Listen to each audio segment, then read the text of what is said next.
సంపూర్ణ విశ్వాసం ఉంది.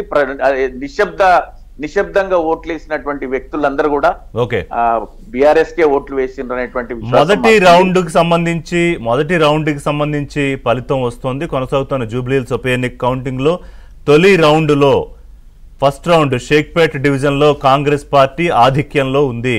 షేక్పేట డివిజన్ కి సంబంధించిన ఫలితం బయటకు వస్తోంది. ఈవీఎం తొలి రౌండ్ లో కాంగ్రెస్ అభ్యర్థి నవీన్ యాదవ్ ముందంజలో కొనసాగుతున్నారు. శ్రీనివాస్ గారు, ఫస్ట్ రౌండ్ ఫలితం అయ్యేటప్పుడు Srinivas Yadav is in leading. అవును, నాకు కూడా సమాచారం వస్తుంది. సారీ, నవీన్ యాదవ్ కాంగ్రెస్ ముందంజలో ఉంది తొలి విడత కౌంటింగ్ లో. చూద్దాం, దీన్నే 9 రౌండ్లు ఉన్నాయి. కరెక్ట్, ఏ రౌండ్ లో ఏదైనా ఎటైనా మారచ్చు. అలాగే ఈ డివిజన్లకు సంబంధించి కూడా మొదటి షేక్పేట, తర్వాత వెంగళరావు నగరు, రెహమత్ నగరు, యూసఫ్గూడ, సోమాజిగూడ, బోరబండ, ఎర్రగడ్డ డివిజన్ తో పూర్తయిపోతుంది. షేక్పేటలో రెండు పోలింగ్ స్టేషన్స్ లో ఎక్కువ పోలింగ్ నమోదైంది. రెహమత్ నగర్ లో 16, బోరబండలో 13, ఎర్రగడ్డలో 3 ఇక్కడ ఎక్కువగా పోలింగ్ నమోదైంది. అలాగే ఓవరాల్ గా చూసుకుంటే జస్ట్ ఒక చిన్న పిక్చర్ ఇస్తా. 20 నుంచి 30% మాత్రమే పోలింగ్ నమోదైన పోలింగ్ స్టేషన్ ఒకటైతే 71 పోలింగ్ కేంద్రాల్లో 31 నుంచి 40% నమోదైంది. 143 పోలింగ్ కేంద్రాల్లో 41 నుంచి 50% నమోదైంది. 158 పోలింగ్ కేంద్రాల్లో 51 నుంచి 60% పోలింగ్ నమోదైతే 30 పోలింగ్ కేంద్రాల్లో 61 నుంచి 70% పోలింగ్ నమోదైంది. కేవలం 4 చోట్ల మాత్రమే 71 నుంచి 75%.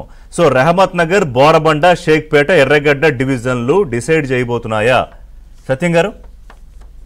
ఎస్ అండి, ఇవాళ మనం డివిజన్ వైజు లేకపోతే పోలింగ్ బూత్ వైజు మనం ఈ కౌంటింగ్ పర్సంటేజ్ల తేడా రావచ్చు. కానీ ఎక్కడైతే below middle class, down trodden ఎక్కువ ఉందో అక్కడ పోలింగ్ ఎక్కువ అయింది. ఎక్కడైతే above middle class, rich class ఉందో అక్కడ పోలింగ్ శాతం తక్కువ ఉంది.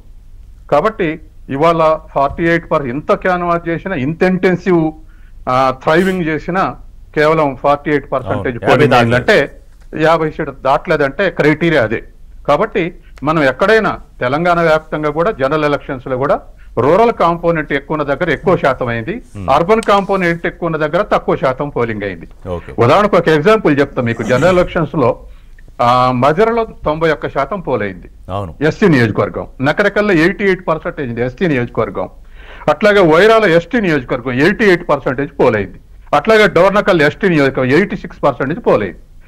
ఈ 4 నియోజకవర్గాల పేరుకే మున్సిపాలిటీలు కానీ మొన్నటి వరకు గ్రామ పంచాయతీలకు ఉన్నాయి హెడ్ క్వార్టర్స్. రూరల్ కాంపోనెంట్ ఎక్కువ ఉంది, అర్బన్ కాంపోనెంట్ తక్కువ ఉంది, పోలింగ్ పర్సంటేజ్ ఎక్కువ ఉంది. ఇప్పుడు మెట్రో మున్సిపాలిటీ కన్నా మెట్రో లెవెల్ వచ్చే వరకు ఇంకా తక్కువ. హైదరాబాద్ హిస్టరీలో ఇటువంటి పరిస్థితి మనం చూస్తాం. అయితే ఉప ఎన్నిక కాబట్టి 55 కావచ్చు అని అనుకున్నాం. ఒక టైంలో అయితే ఆయన కాంగ్రెస్ అభ్యర్థి ఓటేసాక 65% వెళ్తుంది అనిపిస్తుంది కూడా అన్నారు. అంటే అసభావం అన్నారు. కాబట్టి ఇప్పటికి కూడా ఇంకా అబవ్ మిడిల్ క్లాస్ వాళ్ళకు ఈ ఎలక్షన్ క్యాంపెయిన్ అంటే రెస్పెక్ట్ లేదు.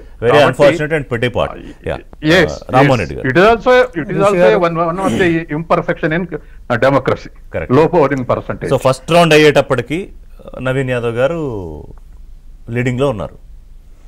నేను స్కిప్ అవుతున్నా సార్. థ్యాంక్ యూ సత్యం గారు, థ్యాంక్స్ ఫర్ జాయినింగ్. ఓకే. తొలి రౌండ్ లో నవీన్ యాదవ్ గారికి 8,926 ఓట్లు వచ్చాయి. తొలి రౌండ్ లో నవీన్ యాదవ్ కి వచ్చి 62 ఓట్ల ఆధిక్యంలో మాత్రమే కాంగ్రెస్ అభ్యర్థి నవీన్ యాదవ్ ఉన్నారు. మళ్ళీ ఇంకొకసారి ఓట్లు చెప్తాను. జూబ్లీహిల్స్ తొలి రౌండ్ లో కాంగ్రెస్ ఆధిక్యంలో ఉంది. తొలి రౌండ్ లో కాంగ్రెస్ కు కేవలం 62 ఓట్ల మెజారిటీ మాత్రమే వచ్చింది. రామ్మోహన్ రెడ్డి గారు, ఒకసారి ఈ ఎగ్జిట్ పోల్లలో చూస్తే షేక్పేట్ ఇప్పుడు ఏదైతే జరిగిందో అందులో మైనస్ చూపించినాయి.